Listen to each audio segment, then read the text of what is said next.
ने आहान को आइडिया दिया। आहान को नानी माँ का आइडिया पसंद आया और वह फटाफट बाथरूम में घुस गया। वहां जाकर उसने अपनी बेसुरी आवाज में गाना शुरू कर दिया। आहान बड़ी बेसुरी आवाज में गा रहा था, मैं झट यमला पगला दीवाना, ओ रब्बा इतनी सी बात ना जा, के ओ मैनू प्यार करती है। सब लोग आहान का गाना सुनकर बहुत ज्यादा इरिटेट हो गए थे। रौनक अपने कानों में उंगली देकर बैठी हुई थी। वह रश्मि की ओर देखकर बोली, दीदी आखिरकार कब इस छछूंदर का नहाना खत्म होगा? आखिरकार कब तक यह अपने बेसुरे गाने की आवाज से हम सबको टॉर्चर करता रहेगा? आप अच्छी तरह से जानती हो दीदी, यह वाला गाना मेरा कितना ज्यादा फेवरेट है, लेकिन पहली बार मुझे यह गाना बहुत बुरा लग रहा है। प्लीज कुछ भी करें, लेकिन इसे चुप कराओ। मैं आज के बाद यह गाना कभी नहीं सुनूंगी। रौनक ने जिस तरह से मुंह बनाकर कहा कि सभी लोग जोरों से हंसने लगे। आज नानी माँ की आंखें खुशी से नम हो उठी थी। उनके बेजान पड़े घर में आज जान आ गई थी। चारों तरफ हंसी खुशी का माहौल था। अरमान और सभी तैयार होकर आ गए थे। आहान ने भी फाइनली नहा धोकर तैयार होकर बाहर आ गया था और घूर कर सबको देख रहा था। फिलहाल उसने ध्रुव के पास जाकर छिड़कर कहा, आज तो तुम बाथरूम घुस गए हो, लेकिन अगली बार मैं जाऊंगा सबसे पहले नहाने के लिए। ध्रुव उसके गुस्से को नजरअंदाज करते हुए बोला, ठीक है, जो जल्दी जाएगा वही बाथरूम यूज कर पाएगा। ध्रुव की बात सुनकर आहान ध्रुव को किलर लुक देते हुए दादाजी के पास बैठ गया और एक्साइटेड होते हुए बोला, दादाजी अब सुबह सुबह गांव दिखाइए प्लीज। मुझे वो जगह बता दीजिए जो जगह गांव में सबसे ज्यादा खूबसूरत है, क्योंकि मैं फालतू की जगह जाकर अपना टाइम बर्बाद नहीं करना चाहता हूँ। आहान की बात सुनकर दादाजी ने उसके सर पर एक चपेट लगा दी और हंसकर बोले, जस्ट शट अप, क्या बोल रहा है तू? पूरा गांव बड़ा खूबसूरत है, तू पूरा जाकर गांव देखा। वहीं आस्था एक्साइटमेंट में बोली, देखिए आप सब लोग बातें कीजिए, हम जा रहे हैं अपने दोस्तों से मिलने के लिए, तब तक आप सब लोग नाश्ता कर लीजिए। आस्था की बात सुनकर अरमान उसे घूर कर देखने लगा और अपना गुस्सा कंट्रोल करते हुए बोला, लेकिन तुम किससे मिलने के लिए जा रही हो और तुम इस तरह से कैसे जा सकते हो हम लोगों को यहाँ छोड़कर? मैं भी तुम्हारे साथ चल रहा हूँ। तब आस्था मुस्कुराते हुए बोली, नहीं नहीं अरमान जी, हम इतने सारे गिफ्ट उन लोगों के लिए लेकर आए हैं, गिफ्ट छोड़कर वो सब आपके बारे में पूछेंगे और हम सबको जवाब देते देते थक जाएंगे कि आप हमारे कौन हैं, क्योंकि हमने सबको पहले ही कह दिया था कि हम कभी भी शादी नहीं करेंगे। और अगर उन सबको यह पता चल गया कि हमारी शादी हो गई है, सब हमें चिढ़ाएंगे। आस्था की बात सुनकर अरमान अपनी आंखें छोटी करके आस्था को घूरने लगा। वहीं नानी माँ आस्था की बचकानी बातें सुनकर मुस्कुरा दी और प्यार भरी नजरों से देखकर बोली, गोरी बच्चे तू ले जा दामाद जी को, अगर उन्हें अपने दोस्तों से मिलाएगी जुलाएगी, नहीं तो तुम्हारे दोस्तों से वो कैसे अपने नजदीक यहाँ बढ़ाएंगे।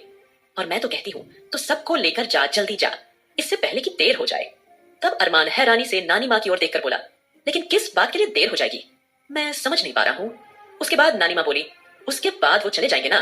अब आहान हैरान होकर बोला, लेकिन नानी माँ अगर इसी गांव में आस्था भाभी के दोस्त रहते हैं तो वो सब कहाँ चले जाएंगे, गांव में रहेंगे ना। तब नानी माँ कुछ और कहना चाहती थी, तभी बीच में रश्मि बोल पड़ी, आस्था तुम ये बातें करने में टाइम वेस्ट मत करो, हम तुम्हारे दोस्तों से मिलना चाहते हैं, तुम लेकर चलो हमें अपने दोस्तों से मिलवाने के लिए, और पिंकी और राजू से तो हमें जरूर मिलवाना। ऐसा कहकर रश्मि मुस्कुरा दी और मुस्कुराते हुए बोली, और हमारे साथ राधिका रौनक भी चलेंगे।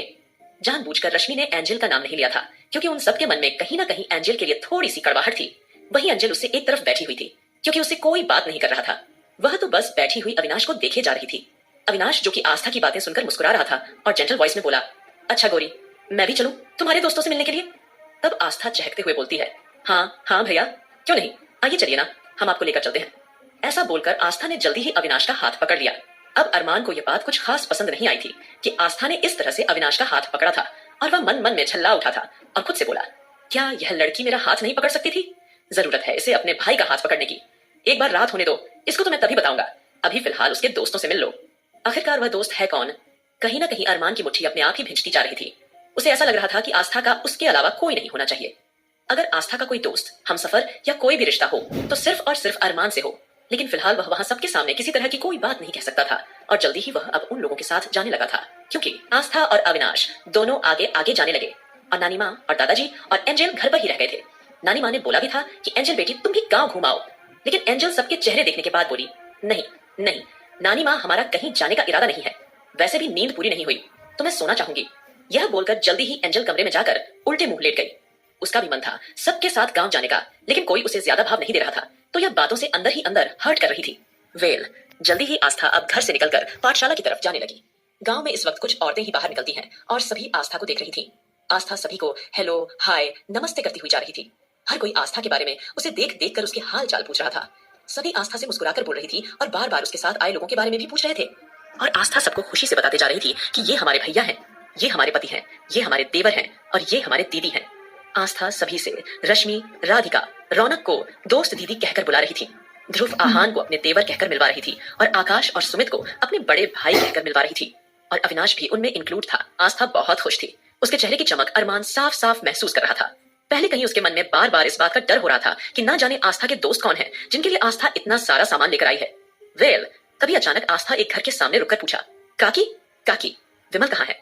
तभी अंदर से एक बूढ़ी औरत बाहर आई और वह प्यार भरी आवाज में बोली, आस्था तुम कैसी हो? तुम ठीक हो ना? जब से तुम गांव से गई हो गांव की रौनक ही चली गई है। तब आस्था हंसते हुए बोली, काकी अब तो हम आ गए हैं ना, गांव में रौनक भी आ जाएगी। प्लीज आप हमें बताइए कि विमल कहाँ है? तब वह बूढ़ी काकी आस्था से बोली, अरे बेटा विमल कहाँ होगा, वही है तुम लोगों के पुराने अड्डे पर। अब तो अरमान के माथे पर बल पड़ गए थे कि आस्था ने यहाँ पर अपने दोस्तों से मिलने के लिए कोई अड्डा भी बना रखा था। तब आस्था मुस्कुराई और बोली, ओके ठीक है काकी, हम अड्डे पर जाकर उनसे मिल लेते हैं। मुझे लगता है कि सभी लोग अड्डे पर ही होंगे। अब ध्रुव और आहान दोनों ही मुस्कुराते हुए एक दूसरे को देखने लगे थे। कहीं ना कहीं दोनों ही सोच रहे थे कि आस्था भाभी के दोस्तों को वह अपना दोस्त बना लेंगे और फिर आराम से उनके काफी सारे अच्छे दिन इस गांव में कट जाएंगे। कहीं ना कहीं यह सोचते हुए अब वह लोग जल्दी ही आस्था के साथ उसके पीछे पीछे जाने लगे हैं। तब अविनाश असमंजस से बोला, लेकिन गौरी तुम्हारे सारे दोस्त किस अड्डे पर हैं? यह काकी किस अड्डे की बात कर रही थी? तब आस्था चहकते हुए बोली, अरे भैया हमारे ना सभी दोस्तों का मिलने का गांव का एक अड्डा है, तो हम सभी दोस्त सुबह शाम वही मिला करते थे और वहां पर ढेर सारी पार्टी मौज मस्ती सब किया करते थे। अब जैसे ही आस्था ने यह बोला, अरमान का रह रहकर खून खौल रहा था।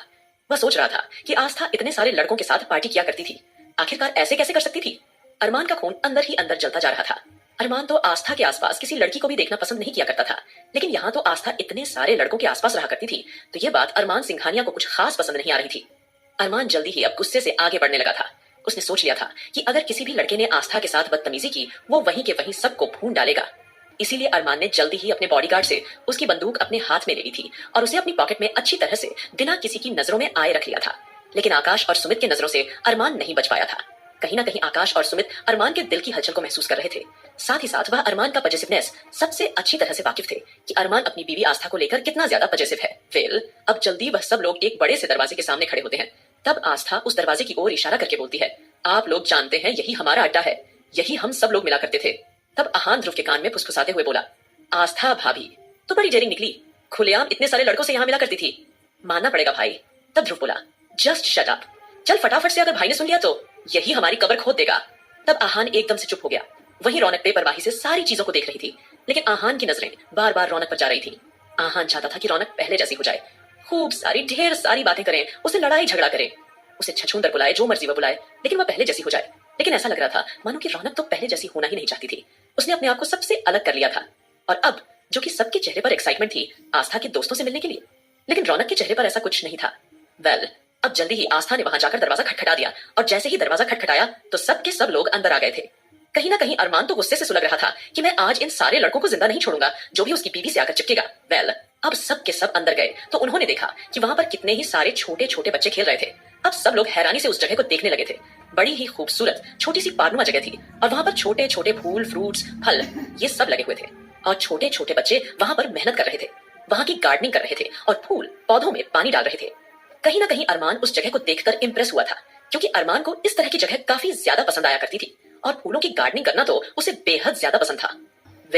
अब अरमान आस्था की ओर देखकर हैरत से बोला, आस्था यहाँ तो आपका कोई दोस्त दिखाई नहीं दे रहा है, तो फिर आप यहाँ इस पार्क में क्यों लेकर आई हैं? तब आस्था अविनाश का हाथ छोड़कर अरमान की तरफ मुड़कर बोलती है, क्या अरमान जी, क्या आपको दिखाई देना कम हो गया है? क्या आपको दिखाई नहीं देता? ये ही हमारे दोस्त हैं। अब सब लोग हैरानी से एक दूसरे की शक्ल को देखने लगे थे, क्योंकि वहां पर छोटे छोटे बच्चे थे, उनके अलावा वहां कोई नहीं था। तब अरमान ना समझी में बोला, लेकिन कहाँ, हमें तो यहाँ कोई दिखाई नहीं दे रहा है। और कहाँ है विमल, जिसके बारे में तुम रास्ते में किसी औरत से पूछ रही थी? तब आस्था चहकते हुए बोलती है, रुकिए हम अभी बुलाते हैं। ऐसा बोलकर आस्था ने आवाज लगाई, विमल। अब जैसे ही आस्था ने यह बोला, जितने भी बच्चे उस वक्त वहां मौजूद थे वो सभी आस्था को देखने लगे थे और सबके हाथ में जो जो सामान था वो सामान को वहीं फेंककर वो आस्था की ओर भागते हुए आए और आस्था को आकर उन्होंने गले से लगा लिया था और सवाल पूछने लगे, आस्था आ गई, आप आ गई। ऐसे बोलकर सभी लोगों ने आस्था को चारों तरफ से घेर लिया था और अब तो आस्था के दोस्तों को देखकर सबका मुंह खुला खुला रह गया था। सब लोग आंखें मसल मसल कर कभी आस्था को देख रहे थे तो कभी उन बच्चों को देख रहे थे। तब अविनाश खुश होकर बोला, लेकिन छोटी, ये सब क्या है? ये बच्चे, ये सब कौन है? क्या ये सब तुम्हारे दोस्त हैं? तो आस्था बोली, हाँ हाँ भैया, यही सब तो हैं, हमारे दोस्त हैं और इन्होंने तो हमसे फरमाइश की थी कि जब भी हम शहर जाए उन सबके लिए गिफ्ट लेकर आए। तब आस्था सब बच्चों की ओर देखकर बोली, आप सबने अपनी गिफ्ट बोले थे ना, देखो हम सबके लिए गिफ्ट लाए हैं, ये देखो। यह बोलकर आस्था ने जो भी अपने लिए गिफ्ट लाई थी वह बारी बारी से सब बच्चों को देने शुरू कर दिए थे। वहीं अरमान तो मुंह खोले हैरानी से सारे बच्चों को देख रहा था। वह यहाँ क्या सोचकर आया था और यह सब क्या निकला था? कहीं ना कहीं आज अरमान के चेहरे पर यह सब देखकर एक छोटी सी मुस्कुराहट आ गई थी, पर जल्दी ही उसने खुद के सर पर एक चपेट लगा दी थी। वहीं आकाश और सुमित ने जैसे ही अरमान को इस तरह की हरकत करते हुए देखा तो वह भी मुस्कुरा दिए थे। वहीं ध्रुव और आहान तो अभी भी सदमे से बाहर नहीं आए थे कि आस्था के दोस्त कोई और नहीं बल्कि छोटे छोटे मासूम और प्यारे से दिखने वाले बच्चे हैं। ये देखकर तो वह दोनों एक दूसरे की शक्ल देखने लगे। तब आस्था सब बच्चों की ओर देखकर बोली, आप सबने हमें गिफ्ट के लिए बोला था ना, देखो हम सबके लिए गिफ्ट लाए हैं, ये देखो। अब जल्दी ही वो गिफ्ट बच्चों में बांट दिए थे और बच्चे खुशी से उछलने लगे थे। आस्था भी खुशी से चिल्लाकर उनका साथ दे रही थी। हालांकि वो अपना ध्यान रख रही थी क्योंकि वो प्रेग्नेंट थी, इसीलिए वह ज्यादा उछल कूद नहीं कर सकती थी। वेल अब आस्था के दोस्तों से मिलकर अरमान का चेहरा जो गुस्से से तमतमाया हुआ था वह एक ही पल में छू मंत्र हो गया था। वह पूरी तरह से नॉर्मल हो गया था और साथ ही साथ मन मन में सोच रहा था कि आखिरकार उसे हो क्या गया है। बिना सोचे समझे वह आस्था और उसके इन मासूम दोस्तों के बारे में ऐसी उल्टी सीधी बातें कैसे सोच सकता है। फिलहाल उसने खुद को अंदर ही अंदर डांटा था और नॉर्मल होकर वह भी आगे बढ़कर बच्चों से मिलने लगा था और सबके साथ हंसी खुशी आस्था के जैसे ही बातें करने लगा था। और सब लोग भी कुछ पल के लिए बच्चे बन गए थे। आकाश, सुमित, ध्रुव, आहान सभी लोग बच्चों से आगे बढ़कर मिल रहे थे। तभी एक बेहद ही खूबसूरत सा बच्चा रौनक के पास आया और उसे इशारों से नीचे झुकने के लिए कहने लगा। अब रौनक हैरानी से उस बच्चे को देख रही थी, लेकिन जब उस बच्चे ने उसे वापस झुकने के लिए कहा और जैसे ही रौनक झुकी तो उस बच्चे ने अचानक रौनक के गालों पर किस कर दिया था। आहान ये देखकर छिड़ गया और झल्लाते हुए बोला, ए बच्चे, ये सब क्या चल रहा है? ये क्या किया तुमने? क्या इतनी बड़ी लड़की को कोई किस करता है? ये तुम्हारी दीदी है, क्या जरूरत है तुम्हें इस तरह किस करने की? तब वो बच्चा शरारती अंदाज में बोला, अरे भैया, आप इतने ज्यादा क्यों जल रहे हैं? आप क्या दीदी के बॉयफ्रेंड हैं? नहीं ना। और देखो ना, ये कितनी खूबसूरत है, ये मुझे पहली नजर में ही पसंद आ गई है और मैंने किस करके उन्हें इस बात का एहसास करा दिया है कि मैं ही इनका बॉयफ्रेंड बनूंगा। अब जैसे ही उस बच्चे ने ये कहा, आहान के गले से खांसी आना शुरू हो गई थी। वहीं ध्रुव, आकाश, सुमित सब उस बच्चे की बातें सुनकर मुस्कुराने लगे थे। वो इधर उधर देखने लगे थे। वहीं रौनक के चेहरे पर भी एक छोटी सी मुस्कुराहट आ गई थी क्योंकि जिस तरह से वो बच्चा बोल रहा था वह बहुत प्यारा, मासूम, क्यूट सा लग रहा था। तब रौनक ने आगे झुककर उस बच्चे का कान पकड़ लिया और मुस्कुराते हुए बोली, ये क्या बकवास कर रहे हो तुम? इतने से हो तुम और तुम मेरे बॉयफ्रेंड बनोगे? हाँ। तब वो बच्चा मासूमियत से बोला, हाँ दीदी, मैं आपका बॉयफ्रेंड बनूंगा। आप देखना, जब मैं इन भैया के जितना ताकतवर और बड़ा हो जाऊंगा ना, तब मैं आपसे शादी करूंगा। तब रौनक को उस बच्चे ने जैसे ही ऐसा कहा, रौनक खुद को रोक नहीं पाई और खिलखिलाकर हंस दी थी। वहीं रौनक को इस तरह हंसता हुआ देखकर सभी के चेहरे पर एक सुकून सा उमड़ आया था। वहीं रश्मि नम आंखों से आस्था की ओर देखने लगी थी कि कहीं ना कहीं आस्था की वजह से रौनक की हंसी वापस लौट रही थी। रश्मि ने भी रौनक को गले से लगा लिया था और आस्था ने भी रौनक को गले से लगाया था। कुछ देर सबके सब लोग उन बच्चों के साथ पार्टी करने के बाद, ढेर सारे गिफ्ट देने के बाद वापस घर की ओर जाने लगे। क्योंकि आस्था ने कोई नाश्ता, ब्रेकफास्ट नहीं किया था तो बच्चों से मिलने की खुशी में वो ऐसे ही बाहर चली गई थी, तो इसीलिए उसे जोरों से भूख लगी थी। उसने अरमान से धीमी आवाज में बोला कि उसे भूख लगी है तो इसीलिए वो घर वापस जाना चाहती है।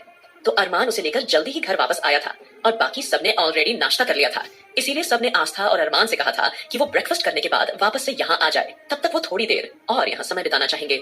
उसके बाद जल्दी ही आस्था और अरमान घर आ गए थे। वहां जाकर आस्था ने जल्दी जल्दी नाश्ता करना शुरू कर दिया था। अरमान को आस्था का साथ बेहद भा रहा था। इस वक्त वो पूरी तरह से फ्री माइंड था। अरमान सिंघानिया किसी भी तरह की कोई मीटिंग अटेंड नहीं कर रहा था। उसके सर पर किसी तरह का कोई काम का बोझ नहीं था। आस्था के साथ वो बिल्कुल टेंशन फ्री होकर यहाँ 15 दिन गुजारना चाहता था और अपनी जिंदगी को एक अच्छी तरह से एक्सपीरियंस करना चाहता था। वहीं दादाजी भी और अरमान के चेहरे की खुशी देखकर काफी ज्यादा संतुष्ट थे, क्योंकि जब से राजवीर जिंदल अरमान की जिंदगी में वापस आया था तो ये बात उन्हें बहुत ज्यादा डरा गई थी और अब गांव जाने का डिसीजन उन्होंने इसीलिए लिया था ताकि अरमान को राजवीर की पहुंच से दूर जाए और फाइनली उसमें वो कामयाब हो गए थे। अब नाश्ता करने के बाद आस्था ने अरमान से बोला, चलिए ना, सबके सब हमारा इंतजार कर रहे होंगे। ये बोलकर जल्दी ही आस्था और अरमान सब लोगों के पास जाने लगे। वहीं ध्रुव और आहान, आकाश, रश्मि, सुमित, राधिका सबको देख रहे थे क्योंकि राधिका काफी शांत सी थी। उसने भी ज्यादा अपनी इच्छा नहीं दिखाई थी क्योंकि उसकी जिंदगी में भी काफी कुछ हो चुका था। हालांकि गांव आकर वह काफी ज्यादा खुश थी, लेकिन सुमित के सामने वो सही से अपनी खुशी को एक्सप्लेन नहीं कर रही थी। यहाँ सुमित की नजरें बार बार राधिका पर जाकर ठहर रही थी। वहीं ध्रुव और आहान बारी बारी से कभी रश्मि और साथ ही साथ आकाश को देख रहे थे और सुमित और राधिका को देख रहे थे। और ध्रुव आहान से बोला, मुझे लगता है कि हम लोगों को यहाँ और नहीं रुकना चाहिए और हम लोगों को गांव घूमने जाना चाहिए। वैसे भी लव बर्ड्स के बीच में हम क्या करेंगे? कहीं ना कहीं पता था कि सुमित भी राधिका को पसंद करता है, लेकिन अपने ईगो के चलते वो उसे प्रपोज नहीं करेगा। वेल, तब आहान और ध्रुव जैसे ही वहां से जाने लगे, आहान रुका और उसने एक नजर रौनक की ओर देखा और ध्रुव की ओर देखकर रिक्वेस्ट करते हुए बोला, यार रौनक को भी बोलना हमारे साथ चलने के लिए। तब ध्रुव शरारती अंदाज में बोला, सोच ले, फिर तुम मुझे कहेगा कि वो मुझे बॉयफ्रेंड बनाने के लिए कह रही थी। देख, तू कह रहा है तो मैं इसलिए टोक देता हूँ, लेकिन मेरी ऐसी कोई इंटेंशन नहीं है कि रौनक हमारे साथ चले। तब आहान ने घूर कर ध्रुव को देखा और आंखें छोटी करते हुए बोला, तू ये फालतू की बातें छोड़ और उसे भी साथ लेकर चल, क्योंकि मैं उसके साथ गांव घूमना चाहता हूँ। तब ध्रुव आहान की बात मानकर रौनक के सामने जाकर खड़ा हो गया था। मुस्कुराते हुए बोला, रौनक, हमें लगता है कि जब तक आस्था और भाभी और अरमान भाई ना आए तो चलो तब तक हम गांव का एक राउंड लगा कर आते हैं। चलो ना, तुम भी हमारे साथ। तब रौनक ने रश्मि की ओर देखा और राधिका की तरफ देखा। दोनों ही उस वक्त अपने अपने पार्टनर के साथ थी। हालांकि राधिका सुमित को ज्यादा भाव नहीं दे रही थी, वह सिर्फ दूसरे बच्चों से खेलने में लगी थी, लेकिन उसका पूरा ध्यान सुमित पर ही था। तब रौनक हल्की मुस्कान लाते हुए बोली, ठीक है ध्रुव जी, लेकिन आप इस छछूंदर को बोल दीजिए कि ये मेरे आस पास नहीं रहना चाहिए। तब ध्रुव मुस्कुराया, ठीक है, तुम इस छछूंदर के साथ ना सही, लेकिन मेरे साथ तो चल सकती हो ना। अब जैसे ध्रुव ने ये कहा, आहान को गुस्सा तो बहुत आ रहा था, लेकिन जैसे तैसे उसने खुद को कंट्रोल किया, क्योंकि उस वक्त रौनक का साथ चलना ज्यादा इंपॉर्टेंट था। वो जल्दी ही रौनक को साथ लेकर वो लोग गांव के अंदर सैर करने के लिए जाने लगे। वहीं जैसे ही ध्रुव, आहान, रौनक गांव की गलियों में से होकर जाने लगे, उन्हें नहीं पता था कि कौन सी गली में किधर जाना है। वो तो बस उल्टा सीधा जो भी उन्हें गली दिखाई दे रही थी उसमें ही टेढ़े मेढ़े रास्ते में जाने लगे। और गांव में छोटे छोटे प्यारे प्यारे कच्चे कच्चे घर बने हुए थे। एक आध घर पक्का सीमेंट से बना हुआ था, लेकिन आस्था का गांव काफी ज्यादा पिछड़ा हुआ गांव था, तो वहां पर अभी भी काफी ज्यादा कच्चे घर ज्यादा थे। केवल कुछ लोगों के पक्के और मजबूत बने हुए थे। जैसे ही वो सब एक गली से छोटे से घर के सामने से होते हुए जाने लगे, अचानक से किसी ने एक बाल्टी भरकर पानी ध्रुव के ऊपर फेंक दिया था। अब तो आहान ध्रुव हैरान हो गए कि अचानक से ये बिन मौसम बरसात कहां से हो गई। तभी ध्रुव ने घूर कर उस घर की ओर देखा। उसने देखा कि एक ग्रीन रंग का घाघरा चोली पहने हुए बड़ी ही खूबसूरत प्यारी सी लड़की वहां खड़ी हुई थी और उसके हाथों में इस वक्त बाल्टी थी। असल में वो घर साफ करने के बाद गंदा पानी बाहर फेंक रही थी, लेकिन वह सारा गंदा पानी ध्रुव के ऊपर फेंका जा चुका था। अब तो ध्रुव की आंखें हैरानी से फैल गई थी, लेकिन जैसे ही उसने उस लड़की की शक्ल की ओर देखा, तब ध्रुव का गुस्सा 1 मिनट में ही छूमंतर हो गया था। यह वही लड़की थी जो उसे ढाबे पर मिली थी, यानी कि वंशिका थी। फ्लैशबैक। वंशिका रात के समय जैसे छोटी सी झोपड़ी में सोई हुई थी। उसका मालिक सुबह के 4 बजे तड़के तड़के अपने खेतों को चेक करने के लिए और ट्यूबवेल बंद करने के लिए आया था। लेकिन जैसे उसने वहां वंशिका को देखा, वो हैरान हो गया और उसने वंशिका को उठाकर उससे पूछा कि वो कौन है और यहाँ क्या कर रही है। तब वंशिका बात बनाते हुए बोली कि काका, मुझे गांव का एक प्रोजेक्ट मिला है। मैं इस गांव के लोगों पर कुछ रिसर्च करने के लिए आई हूँ। मैं शहर से आई हूँ, लेकिन काफी रात हो गई थी। मुझे यहाँ आने में तो रात को कोई ठिकाना नहीं था रुकने का, इसीलिए मैं यहाँ रुक गई थी। तब वो बूढ़ा काका वंशिका से बोला कि वो उसके साथ घर चले। वो उसके घर गांव की मेहमान है, तो वो उसके घर पर रह सकती है, क्योंकि वंशिका ने उन्हें कहा कि अगर उसकी रिसर्च सब लोगों की नजरों में आ जाती है तो इस गांव का कुछ भला हो सकता है और पिछड़े गांव की जगह एक विकासशील गांव बन सकता है। तो ये बात काका को समझ में आ गई थी, इसलिए वो वंशिका को घर ले आए थे। और घर जाकर, क्योंकि वंशिका के पास एक ही जोत कपड़े थे, तो उन्होंने वहां जाकर गांव उसकी बेटी, उसकी शादी हो चुकी थी, उसके जो कपड़े थे वो उसे वंशिका को दे दिए थे। तो वंशिका अब गांव की एक लड़की बनकर उस काकी का सुबह सुबह काम में मदद करवा रही थी। और बस जब वो साफ सफाई करने के बाद गंदा पानी बाहर फेंकने लगी, वो सारा पानी ध्रुव के ऊपर गिर चुका था। अब वंशिका को देखकर आहाना बोला, हेलो मैडम, ये क्या किया आपने? अपना सारा का सारा गंदा धूल का पानी मेरे दोस्त के ऊपर गिरा दिया। और वंशिका चिढ़ते हुए आहान से बोली, तो मैंने कहा था आपके दोस्त को इस तरह से मेरे रास्ते में आने के लिए? क्या जरूरत थी इस तरह से यहाँ आने के लिए? वहीं रौनक मुस्कुराने लगी, क्योंकि वंशिका का एटीट्यूड, उसकी खूबसूरती और सब काफी ज्यादा कमाल की थी। रौनक उससे काफी इंप्रेस हो रही थी। लेकिन ध्रुव के तो दिल में गिटार बजने लगे थे। एक बार फिर से उसे ऐसे लगने लगा था कि कितने सारे लोग उसके पास आकर गिटार बजा रहे हो और बैकग्राउंड में गाना बज रहा हो। देखा जो तुझे यार दिल में बजी गिटार, झलका आंखों से प्यार दिल में बजी गिटार। अब ध्रुव खोया खोया सा मुस्कुराकर वंशिका की ओर ही देखने लगा था। वही आहान, जिसका इरादा अभी वंशिका को अच्छी खासी खरी खोटी सुनाने का था, क्योंकि उसने सुबह सुबह ध्रुव के ऊपर गंदे पोंछे का पानी फेंक दिया था, वह उसे अच्छी खासी खरी खोटी सुनाना चाहता था। लेकिन जैसे ही उसकी नजर ध्रुव पर हुई, जो कि वंशिका की ओर लगातार देखता हुआ मंद मंद मुस्कुरा रहा था, तो आहान की आंखें हैरानी से खुली की खुली रह गईं। वह अपनी आंखों को मसल मसल कर बार बार ध्रुव की ओर देखने लगा था। वहीं वंशिका बेपरवाही से बिना किसी इमोशन के भाव विहीन चेहरा लिए वहां खड़ी हुई थी और बारी बारी से ध्रुव, आहान और रौनक को देख रही थी। इस वक्त उसके मन में एक तूफान सा चल रहा था, लेकिन फिलहाल वह अपने आप को पूरी तरह से इनोसेंट प्रूफ करते हुए ध्रुव की ओर मासूमियत से देख रही थी। वहीं ध्रुव को तो ऐसा लग रहा था कि उसके आसपास कितने ही सारे लोग वायलिन बजा रहे हों और लगातार बैकग्राउंड में गाना चल रहा हो। इस वक्त वह एक अलग ही तरह की अपनी प्यार वाली फीलिंग ले रहा था। वहीं रौनक को वंशिका के कपड़े बहुत ही ज्यादा पसंद आ रहे थे। गांव के लुक में वंशिका बेहद खूबसूरत लग रही थी। रौनक का दिल कर रहा था कि वह वंशिका के पास जाए और उससे ढेर सारी बातें करे, क्योंकि अभी भी रौनक वंशिका को गांव की ही कोई लड़की समझ रही थी। हालांकि उसे इस बात के बारे में दूर दूर तक कोई एहसास नहीं था कि असल में वंशिका शहर से आई थी। फिलहाल अब आहान वंशिका को छोड़कर सीधा ध्रुव के पास आकर खड़ा हो गया और उसने उसे एक कोहनी मारी, लेकिन ध्रुव पर बिल्कुल भी कोई फर्क नहीं पड़ा। अब तो आहान कंफ्यूजन से अपना सर खुजाने लगा था और सोचने लगा था कि आखिरकार आज उसके डॉक्टर अडियल दोस्त को हो क्या गया है। यह इस तरह की पागलों वाली हरकतें क्यों कर रहा है? अब आहान ने एक और कोशिश की और एक बार फिर जोरों से ध्रुव को कोहनी मार दी, लेकिन अभी भी ध्रुव पर आहान की कोहनी का कोई असर नहीं हुआ। उसे तो ऐसा लग रहा था कि चारों तरफ वायलिन की आवाज, गाने बज रहे हों और उसकी सपनों की राजकुमारी इस वक्त उसकी ठीक आंखों के सामने मौजूद है। वह तो सिर्फ और सिर्फ उसकी ओर ही देखे जा रहा था। अब तो आहान यह सिचुएशन देखकर पूरी तरह से इरिटेट हो चुका था। हालांकि उसे भी एक बार प्यार हुआ था और रौनक को देखकर उसे भी इसी तरह का कुछ ऐसा हुआ था, लेकिन आज ध्रुव का इतना पागलपन देखकर वह इरिटेट हो चुका था। अचानक से उसने ध्रुव के हाथ में नोट जोरों से दिया था। अब क्योंकि आहान का इरादा तो उस वंशिका से अच्छा खासा झगड़ा करने का था, क्योंकि ऐसे कैसे कोई लड़की उसके दोस्त के मुंह पर बेइज्जती कर सकती थी। आहान ये बर्दाश्त नहीं कर सकता था। लेकिन अब ध्रुव की हालत देखने के बाद और ये देखने के बाद कि ध्रुव बिना पलक झपकाए